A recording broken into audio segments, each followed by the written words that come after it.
Hi, I'm Pam, and I would like to welcome you to the Live Authentically show. My team and I help other people step into their authentic realities via a number of different modalities. This show is one of them. We also have a Facebook group of like minded people committed to spiritual growth and transformation, and we would love to have you join us. You can check us out at liveauthentically.today/FB. I am also super pumped because I just launched my first book this year. It's called Soar. SOAR. It's on Amazon and it's a spiritual journey through a very transformative event in my life and shows how I partnered with the universe to create my new reality and get to a place of soaring. And I believe this is something that anybody can do, regardless of your reality.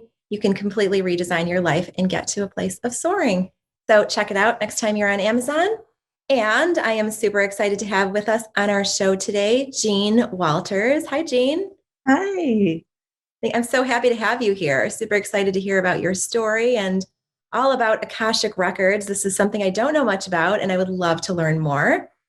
But before we get started talking about your story, I always like to ask my guests the same question at the beginning of my shows, and that question is, what does it mean to you to live authentically every day? I think it's about being honest with myself, first of all, but also with everybody else. Mhm. And I think it's about striving for your highest truth, as you already have done and explained, but also encouraging other people to do the same. I think it's about making choices every day about who you want to spend time with, what you want to do, and how you're directing your life. I think many people let life direct them instead of them directing life. And I think that is not living authentically. That is really just following the mob. And so, anyway, I think it involves a lot of different things, but honesty is at the base of it all. Living in integrity. If you say something and then you do it, if you speak your word, and that's your word, and then you hold yourself to it. So there's a lot of components, I think, but it's all about honesty. I love that. And so, have you always lived in this authentic place, or has it been a kind of a journey to get there? Well, I think I woke up in probably fairly young, late 20s, 30s, somewhere around there. And I woke up and realized that I was following what I call the yellow brick road, which is I was following what I was taught, what I was told, do this, do that, get married, have kids, whatever. And I woke up at that point realizing that all I've done is follow what everybody else was doing, and I wasn't really connected to myself.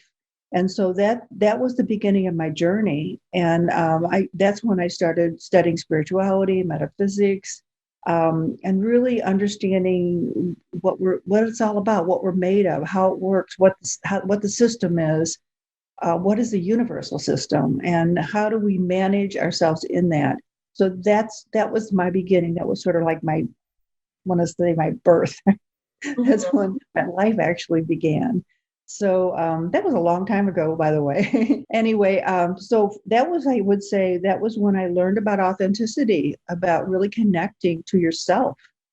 And I think a lot of people are still wandering around, following. This whole last year has been about following somebody else's lead. Be afraid of this, be anxious about that. And I think it's such a shame because there's been a lot of resources wasted by spending our time in fear. And Right. so that's one of I've written a few books too, and one of the last ones was the journey from anxiety to peace. That sort of came out of my background of living with a mother that was very, very anxious. Okay. So, and how I kind of moved beyond that I made a vow to myself that I was going to find another way to live because I wasn't going to live that way. And so that was one of those commitments, I made and I kept. And I Yeah. shared it with the world and in the book, the book. So anyway, a little Amazing. story. Amazing. So yeah, I love that whole idea of making the journey, the shift from anxiety or fear into peace. And Mhm. obviously, I mean, everybody's journey looks different, and there isn't kind of an easy button to press and get to that place. But Yeah. what are some words of wisdom that you can share with our viewers and listeners to begin to make that shift from anxiety into peace? One of the things I would say is to start questioning things. Instead of just following the path that everybody else follows, ask yourself a question: is this right? Does it work for me? Is this authentic? Is this we have to start questioning. And when people tell you this is right or this is the truth, we have to ask our own question: is it really true?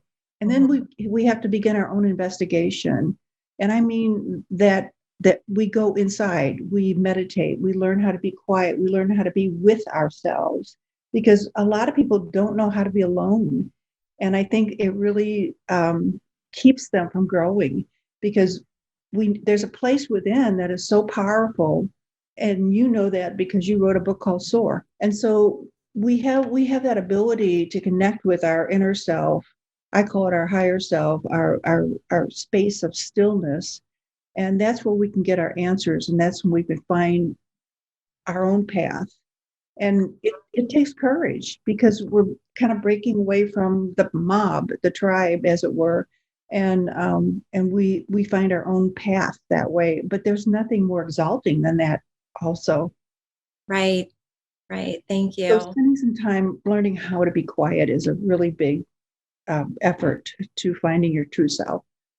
And what are some things people can do on a daily basis to start to connect to their higher selves and start to shift into that place of stillness and be okay with it? Because, Yeah. I agree, we are just, so many people are in fear of being alone, right? So many people are, are bored or, scared to be lonely or scared to be by themselves. And just how do you get comfortable? What can you start to do to get comfortable with being Mhm. alone and being by yourself and really finding peace in that? Yes. Well, one of the things that is, I think, is very helpful is to be in nature, Yeah. because nature has a certain rhythm and vibration to it. And if you are worked up about something, the easiest, simplest way is to move into nature, Mhm. because nature's the rhythm and flow of nature is going to help you calm down.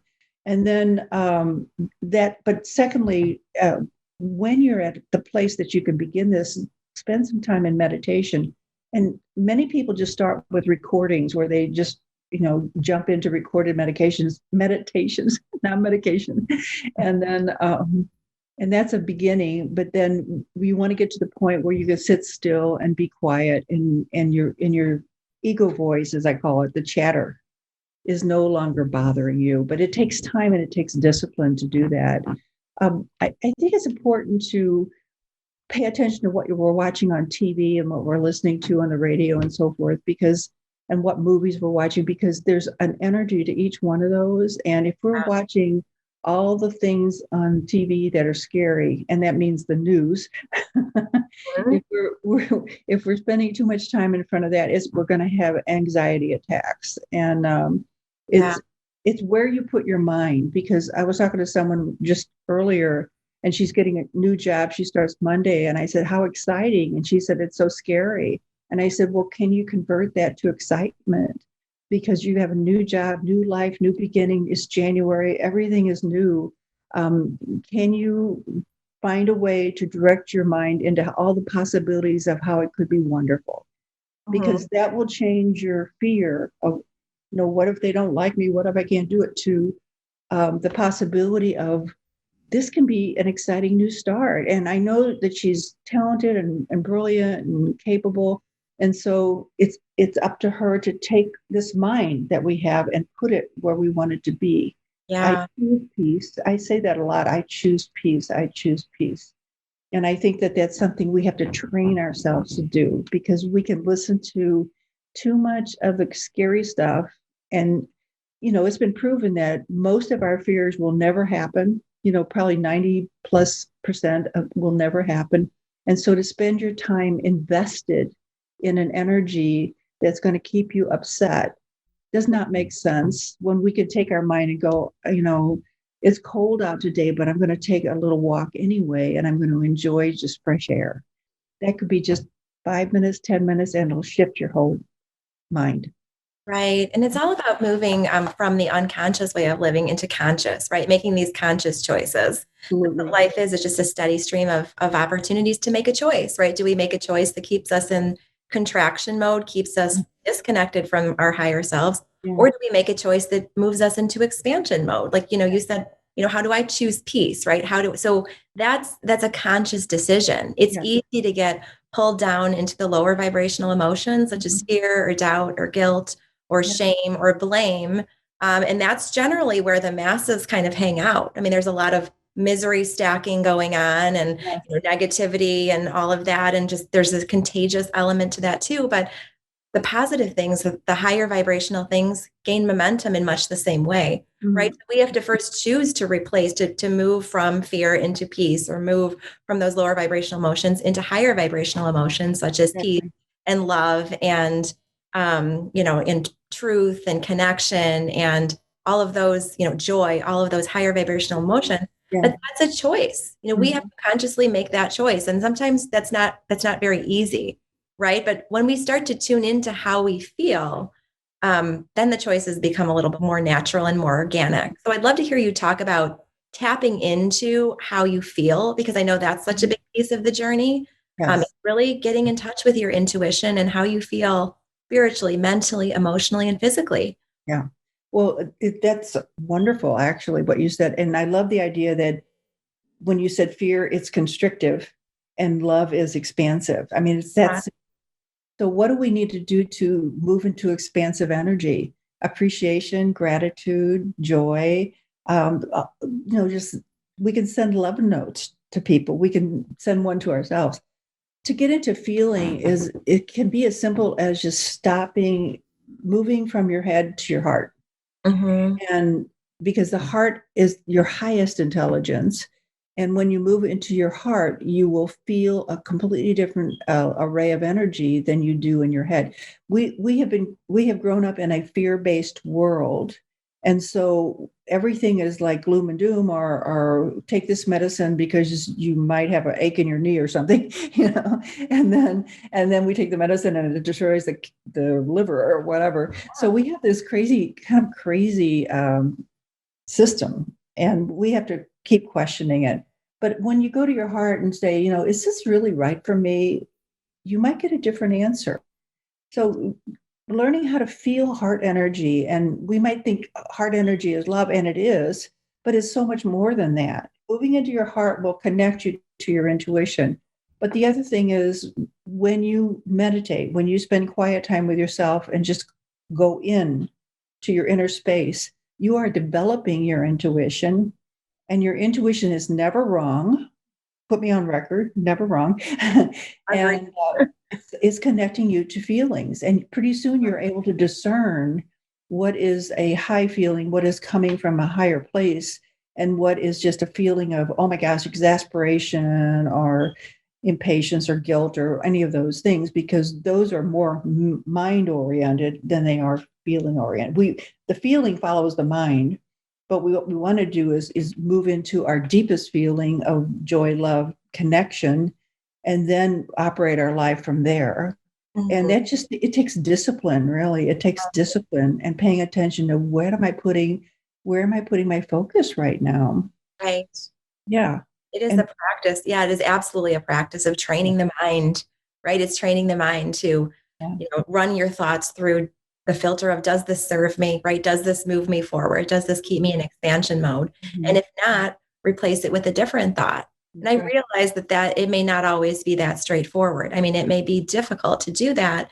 And I'd love to hear you talk a little bit about, you mentioned appreciation, right? Appreciation being one of the higher vibrational emotions, appreciation, gratitude. And I so firmly believe, in order to get yourself unstuck, get Yeah. yourself out of a really low place, that's the first thing to do, is move to a thought of appreciation. But what Absolutely. what words of advice, wisdom, consolation do you have for people, guidance about, let's just say somebody's having a really, really hard time right there, right now? We've all been at, low points in our life before. We've Mhm. all hit our version of rock bottom. And how do you, let's say someone says, you know what, everything is not going my way.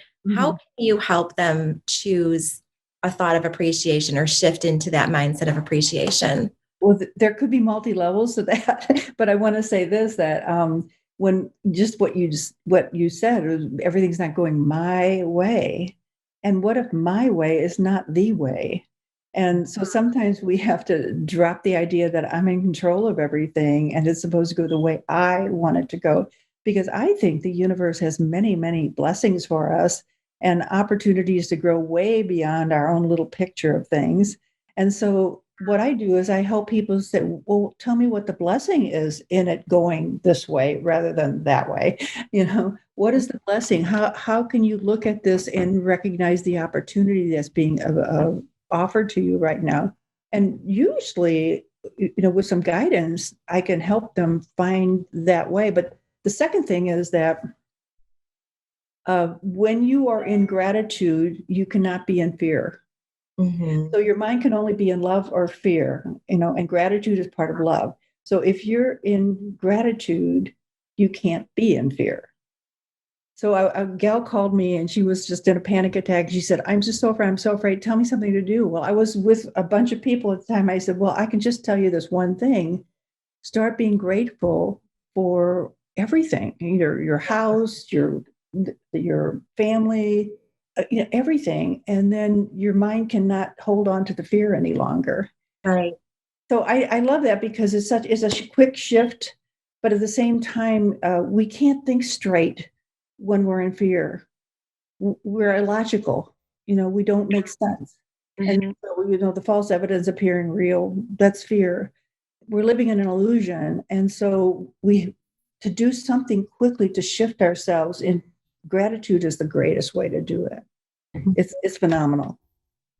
I just think we have so many things to be grateful for. Oh my gosh, especially living in the United States, as crazy as we are right now here.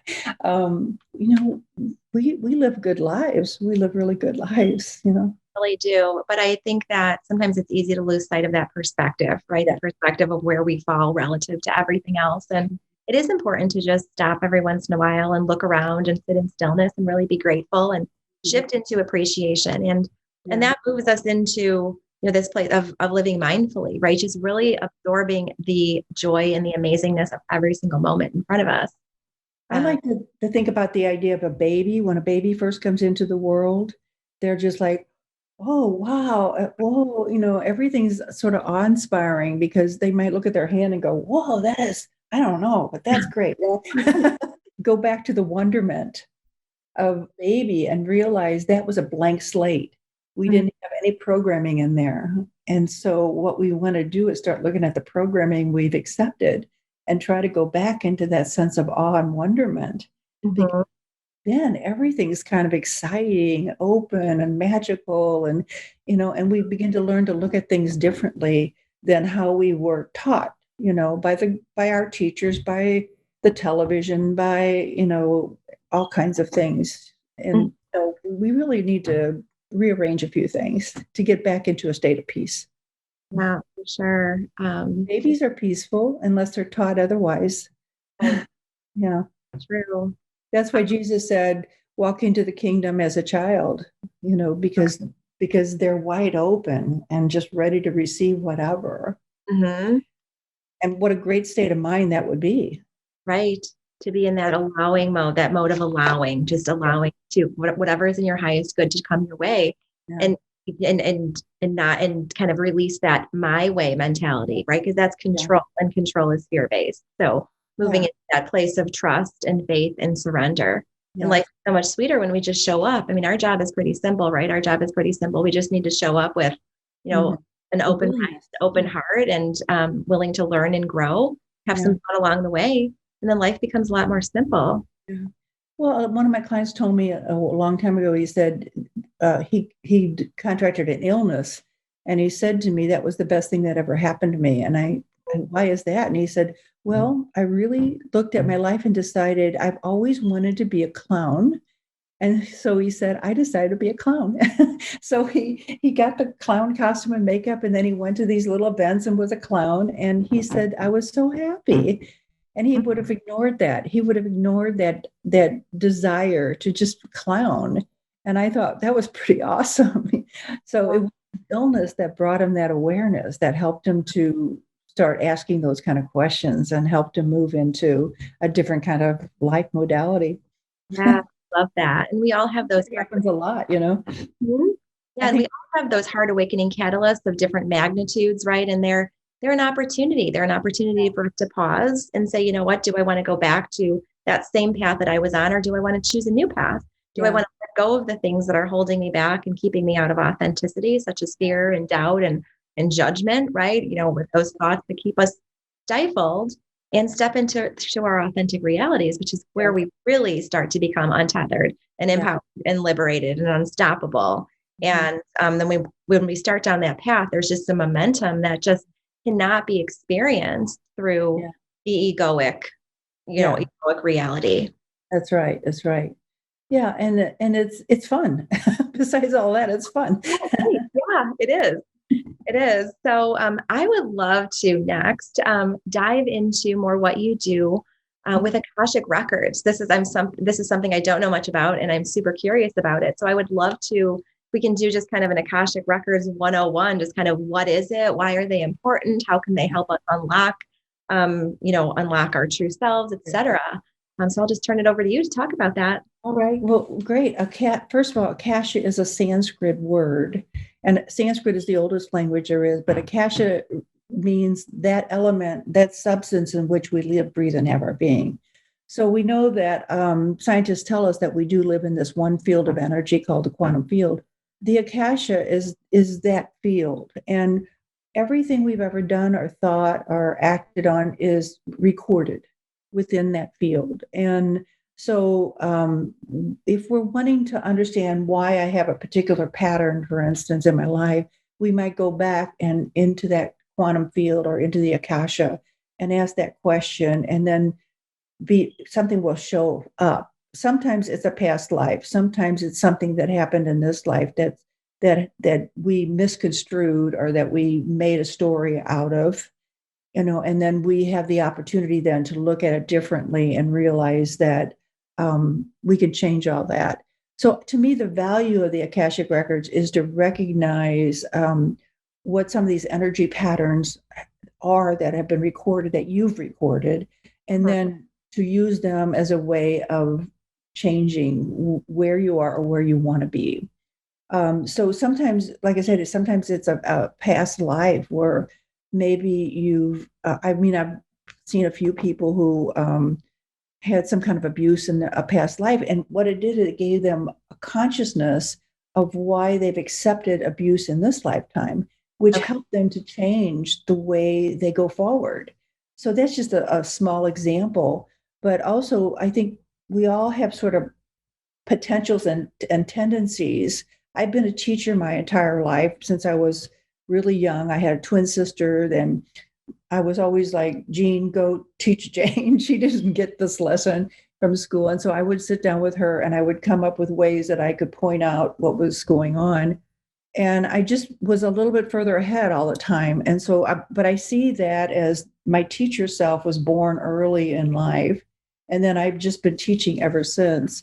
So I think that's in my record. I mean, I think I've always been a teacher of some sort. And so it shows up naturally in this life in all kinds of situations. So that's just a little, but we have lived every kind of life. I mean, the thing is, when we think about forgiveness, when we look at somebody and we judge them, we probably relive that same life somewhere along the lines. And Mhm. so I think it also helps broaden our perspective on, you know, we're living a certain kind of life. We're very fortunate. We live in the United States. I mean, I think we're very fortunate. I've been all over the world, and I think, we have an awful lot going on here. Um, and yet we've probably lived in poverty. We've probably been beggars. We've probably done all kinds of things that we would consider like seamy or not very nice. But at the same time, understanding that helps us see differently people that are going through struggles. And maybe it gives us a little bit more compassion. So that to me is the value of the Akashic readings. It's just our readings are just the Akasha in general is to give us a greater understanding. It broadens our view, and I think it helps us see that we've probably been Oriental and Black, and we've probably been rich and we've been poor, and we've done it all, and so we have no business judging anybody. Right. Yes. Right. So, how does one go about using the information that comes out of the Okay. reading? And how can they incorporate that or assimilate that into their life to fuel their transformation? Well, one of the things I do when I do a reading, because I'm very practical, I'm very, very practical and pragmatic. So when I do a reading, I always end it with, what is this person to do with this? What meaning does this person, what can this person get from this reading, from this understanding that they, Mhm. and then to me, that's the most important part is because of what you've been through. And sometimes we come in with unlearned lessons, with things that we haven't completed. And so by looking at those records, we have a chance to say, well, this is your chance now to learn forgiveness, or this is your chance now to. There was read a book where a guy had gone between lives, and he realized that he had been an abuser, and so he came into this lifetime as a woman who was abused. And he said it completely changed his perspective on abuse. And so I feel like that's a pretty radical example. But at the same time, if it caused him to become a compassionate, caring, genuine person, then that was exactly right. And so Mhm. we've all benefited from him making that change. And I think that's the value of it. I always ask, what is the value of this now for this person? Because it doesn't matter to me if they've been a prince or a pauper or, or a dance queen or a seamstress or whatever. None of they might bring those talents in with them, but at the same time, it's what do you do with it now? How does it enrich your soul? How can you take it forward? And that's the most important part. And it's different for each person. Mhm. So, when you do the reading, then do you continue to work with people then on an ongoing basis to kind of unpack and assimilate all of the information Yeah, and help them figure out how they can reprogram yeah, themselves to yeah. respond differently? Yes, yes. Yeah, I do work with, if they're ready, then I definitely do. And people are at different levels of readiness, Okay. because I think it takes courage to completely change your life. Um, if you're like recognizing that the tribe you're in is not a healthy place to be, it takes a lot of courage to walk away from that, or to change, or to be the odd one out. And so each person is different as far as what their willingness is. To me, there's no other way to be, because I saw what fear does, and how it basically ruined my mother's health. Mhm. And then so I have no interest in living that kind of a life. But people don't see it as radically perhaps as I do, that this makes sense and that doesn't. So Mhm. it's about courage, and how much are you willing to move yourself forward. And that you wrote the book Soar, so you you had to have been through a few experiences yourself. Yeah. So I'm one, and like you said, I will wholeheartedly echo that it takes a lot of courage to step into that place to completely overhaul your life. Have you ever worked with someone who did a reading and didn't and chose not to change, chose to stay in their current reality? Absolutely. It happens regularly. I have a really good friend, and she tells people all the time, when I got a reading from Jean, I thought she was crazy. I thought that she didn't know what she was talking about, et cetera, et cetera. And she said, I put it in the drawer. It was taped at the time, fortunately. I put it in the drawer, and then 6 months later, I pulled it out and listened to it. And she went, oh my God, she was so right. Mhm. So the thing I tell people all the time is, use what you can. If you're not ready, it's okay. And later on you'll probably go, oh my gosh, what if she, because I'm working from a very deep level, and people aren't always ready to hear that. I've got my nice little comfy life, and I'm gonna make believe that it's all kosher and hunky dory, and Yeah. then you come along. And I think that's one of the most important, at least that was a huge turning point for me too, is, as a healer, as a teacher, as, an awakener, I'm so obviously, I'm all about growth and transformation. And I want everyone to be reduced to this and embark on this. But, it's not my job. I mean, it doesn't work that way. It doesn't Right. work I view it as, the best thing I can do. The analogy I always use is watching a flower bloom, right? Mhm. Everything in nature kind of gets done on its own timetable. Some flowers bloom early spring, late spring, summer, fall, etc. And, if we try to pry the petals open, it's Mhm. going to end up crushing it. I mean, the best thing we can do for someone is just to become a silent observer in their reality, right? Just Mhm. one of the most evolved spiritual teachers the world has seen they've just put out their buffet, right? Yeah. And said, you know what? It's here. It's here when you're Yeah. hungry, right? It's here when you are ready Yeah. to come, and it will always be here. But it doesn't work if we try to force someone down that path of growth and transformation. No, and one of my favorite things is when I see people really, they learn a little bit themselves. And so they're so excited, they become a zealot. And then they're going to change their whole family. And then, of course, they're shunned. And that's, I tell them exactly what you just said. Everybody has their time and their moment, and you can't shove it down people's throats, and you have to honor where they are. And I, they'll see somebody like in a begging mode, and they want to go fix it and help them, and they think it's going to change their whole life. And I go, no, let them be where they need to be right now. What they're experiencing is valuable, Right. and you can't, it's not fair for you to say it's not, because then you're in their life trying to rearrange their life. Well, of course, what they're doing is keeping from rearranging their own life. Right. Right. And Yeah. then they're not learning, right? If they're not the ones feeling, the depth of their experience, then, and we jump in and swoop in and try to be the fixer, then they're not learning. And that doesn't, Yeah. growth and transformation only happens when it's fueled from within, right? Not when somebody else is on the outside trying to organize or re-engineer our lives a certain way. Yes. Yes, exactly. But at the same time, that's the lesson. Right. That's a lesson. Like, you're trying to re-engineer their life, but you haven't re-engineered your own. And that's where it gets painful, because they want to direct out here instead of in here. Right. They tell me I laugh a lot. I do laugh a lot, but they'll tell me the most horrendous stuff, and I'll just start laughing, and I'll go, well, this is what I'm seeing, Yeah. and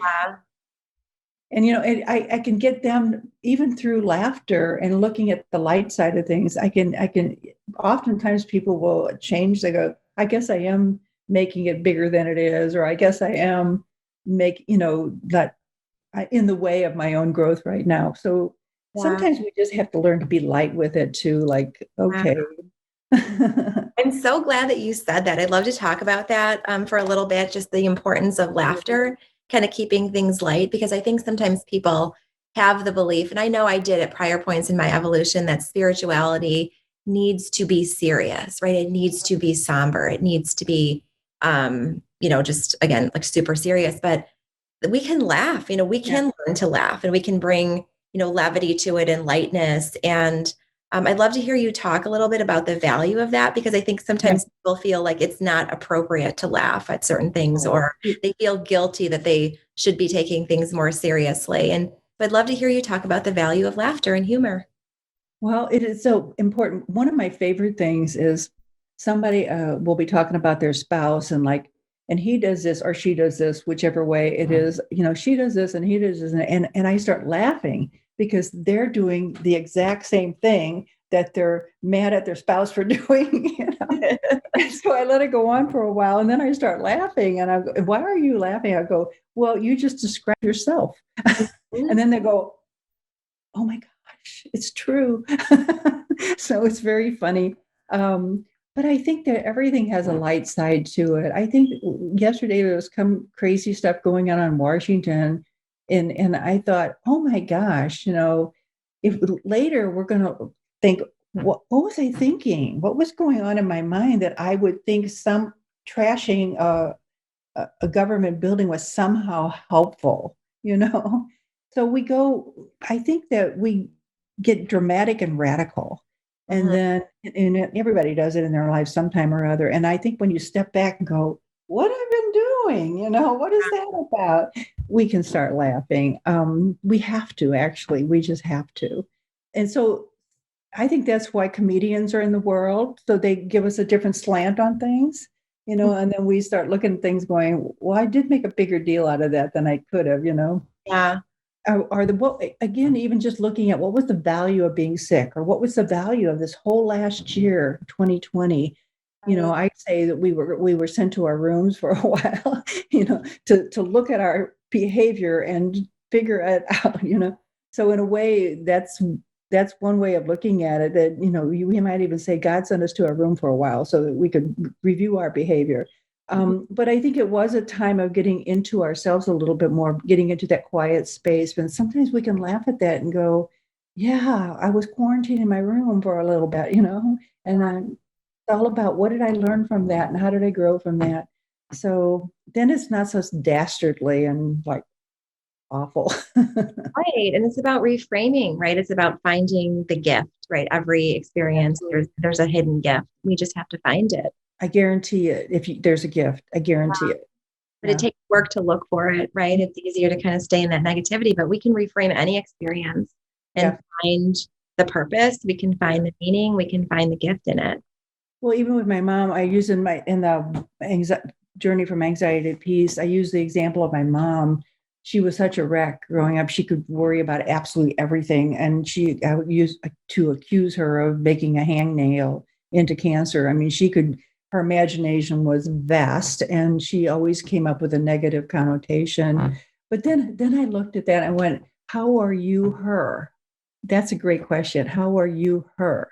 And I thought, oh my gosh, I can be very critical. And that was one of the eye-opening things that helped me change a lot, is I realized I have more of her in me than I wanted to admit. Okay. But at the same time, I thought, well, that's my door opening, because now I'm aware of it, and now I can catch myself and go, is that really the way you want to look at that? Is that really the judgment you want to carry?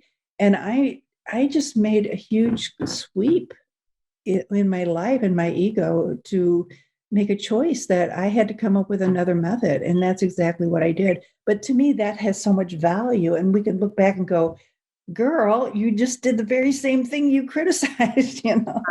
Yeah. Yeah. Opportunities for just heightened awareness all around, right? Yeah. Yes. We, So yeah, so if we're not going for that, why are we here? I right. mean, if we're not looking to grow and expand and be in a better place, and when we say high self, we're talking about high. We're talking about high energy. We're talking about joy. We're talking about love. We're talking about high energy, appreciation. So if we're not hanging out here to grow in that aspect, then what's the point? And Mhm. that's what I realized a long time ago, is this is the schoolroom. Yeah. This is a schoolroom. Agree. Sometimes we get sent to the corner. Yeah, exactly. Yep. Yep. Yeah, I have the same views. We're here to love and to grow, have fun along yeah, the way. And then yeah, life so much simpler, but it can get complicated fast.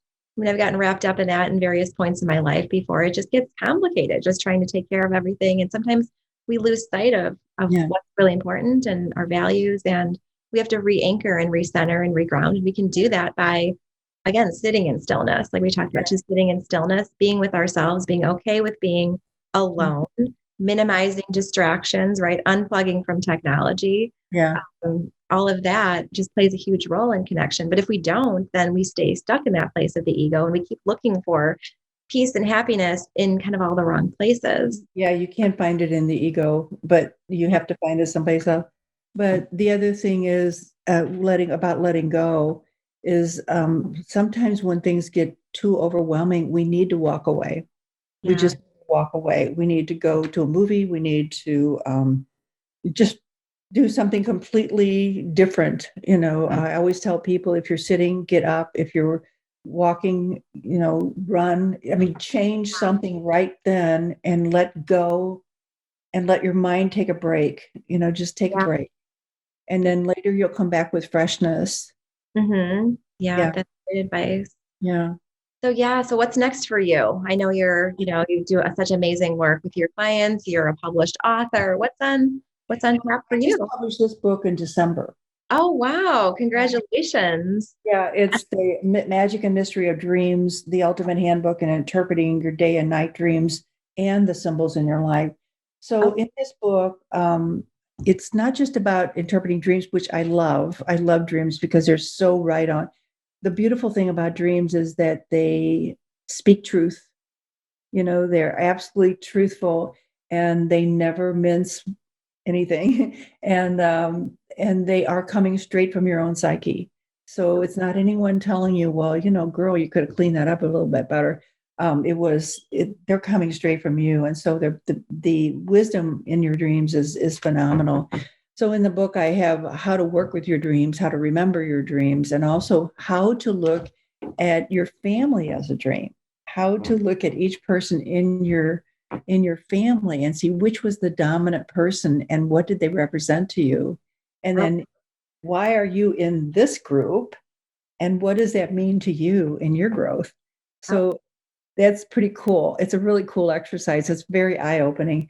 And also then to take you farther in your current family, and that could be your work family or the people you hang out with in that family. What are the symbols that are showing up there? Are they the same symbols that were in your family of origin, or are they different? And you can see how things have changed, in what ways you've grown, and maybe in what ways you haven't.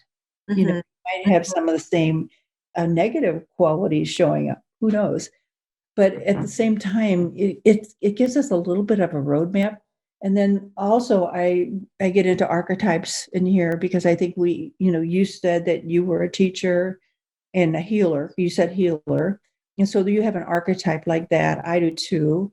And then we each have archetypes, which once we understand what they are, they kind of, we can sort of acquiesce to that. I have a pattern for problem solving, or I have a pattern for an engineer, or a problem, to soar. So, and also how to look at the holy books symbolically. So it's Sunday. I'm going to be doing a guest sermon at one of the churches here, and it's going to be on the woman at the well. And so that's a story that in John, and I'm going to use symbology. We are the woman at the well. Okay. Yeah. And what does that mean? Mm-hmm. Yeah. And so, and I like doing that a lot because most people grab it, they get it, and it has a meaning for them. Because when we just read a book or the Bible or the Bhagavad Gita or any of the holy books and just read these stories, we don't understand that those stories are really about us. So the book, this book on symbology is deep. And by the way, you mentioned I could give you an offer. I do want to anybody that emails me at my address, I will send them 3 chapters of this book so that they can kind of poke around and see if it's something that will help them get clearer with themselves, or if that can be a tool for their awakening. Yeah, wonderful. Thank you. Thank you for That would offering be that. Jean@spiritualtransformation.com. Okay. So yeah, and just email me, say I heard the show, I'm interested in the book, and I will send you, anyone, 3 chapters. Wonderful. Thank you. Thank you so much.